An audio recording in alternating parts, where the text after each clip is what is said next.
Last month, I reviewed one Uni-Inter Global Student Ambassador's resume per week. This week, I'm providing feedback on cover letters.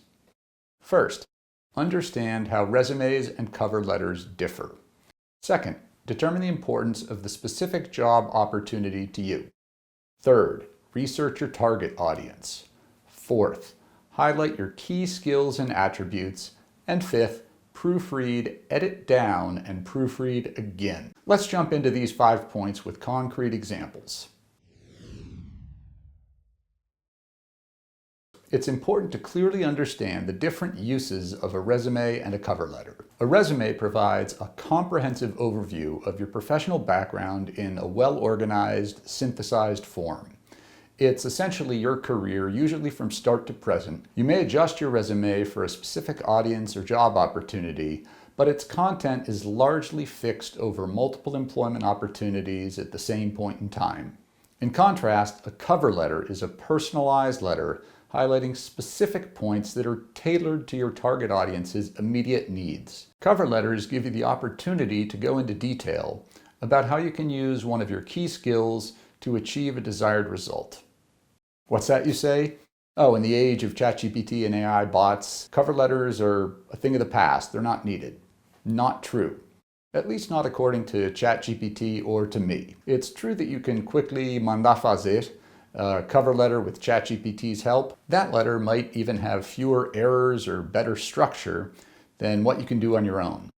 What it won't have, though, is your real-world examples that demonstrate unique skills or experiences, knowledge, and business impact that you alone have had. For example, Juliana mentions that she helped 2 students pass the B2 level language exam in her cover letter. She could have also highlighted how she developed and used new audio-visual resources to address skills gaps and help them achieve the objective.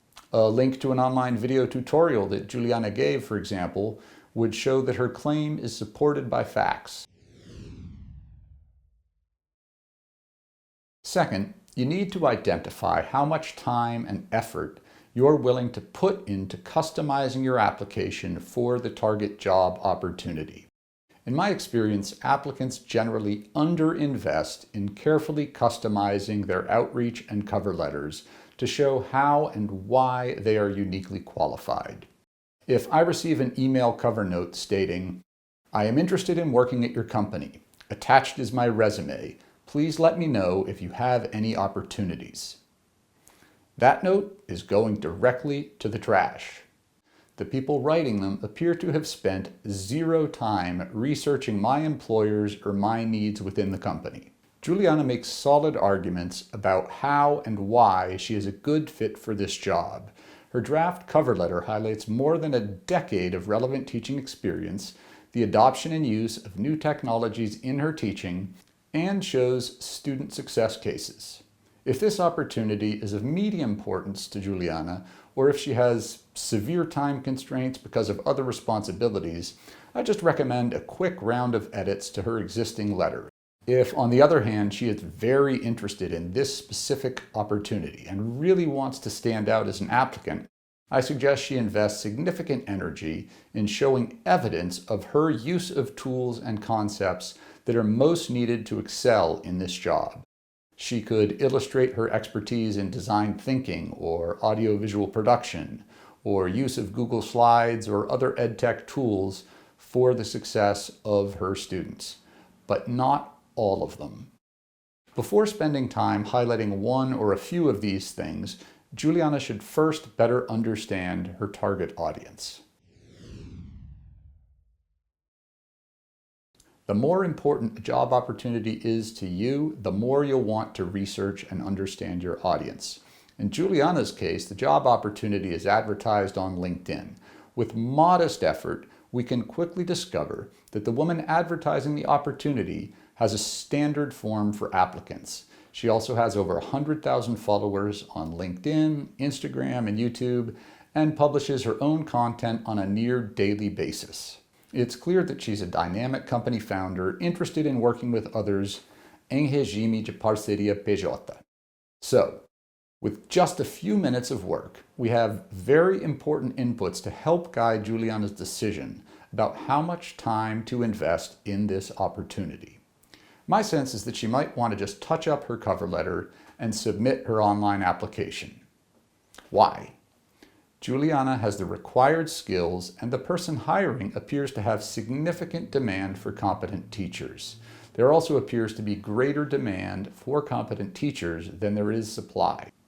Unless Juliana has existing recorded material online that she can point to, stopping to create something like that would not be worth the effort. If our research on the target audience revealed a unique, one-time opportunity for Juliana, my advice to her would be different.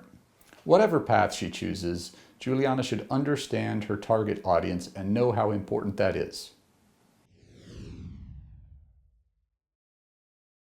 Fourth, you should identify the key skills and attributes that you want to highlight in your cover letter. While it's likely that these skills will exist in some different form as a bullet point on your resume, the narrative in your cover letter can show how they connect with the specific job opportunity, solve the problems, and reflect the preferences of the employer you are targeting. For example, a bullet point on Juliana's standard resume might read, "Created audio-visual resources to meet students' needs while she was at Company B." In her cover letter, Juliana might choose to highlight a specific YouTube video that she produced on business English terms that are relevant to Cambridge B2 level exams. Fifth, Juliana should do a final round of proofreading, editing down, and proofreading her letter again. The content of Juliana's original draft letter is very solid. That said, it is on the longer side. Cover letters should not be more than a single page. While hers does manage to squeeze onto a single page, it can be significantly shortened. In the words of a famous French mathematician, "I would have written a shorter letter, but I did not have the time." To edit down her letter, I limited myself to cutting out text. I kept the information in order and added nothing new other than bullet point formatting. Please take a moment to pause the video and compare the full-length text with the bullet point version I came up with. Was anything important lost in the editing? Did removing text help you focus on Juliana's most relevant, impressive details? I hope so. Let's take a quick look at what I took out. Do you notice anything about this text on the screen? While there is nothing wrong with it, this text is mostly generic. Other English teachers could very likely truthfully say these exact same things. Getting rid of generic text does you two favors. First, it limits the risk that you will describe yourself in unmemorable ways. You want to stand out from the crowd, not blend in. Second, it creates the space that's needed for you to select one or a few key experiences and skills from your resume and describe them in the language and style that are most likely to connect with your target audience. If you found this video helpful, or if you'd like to learn something different about cover letters, please leave a comment. If you'd like us to review one of your own cover letters, please feel free to submit it to globalhub@uniinter.com for consideration.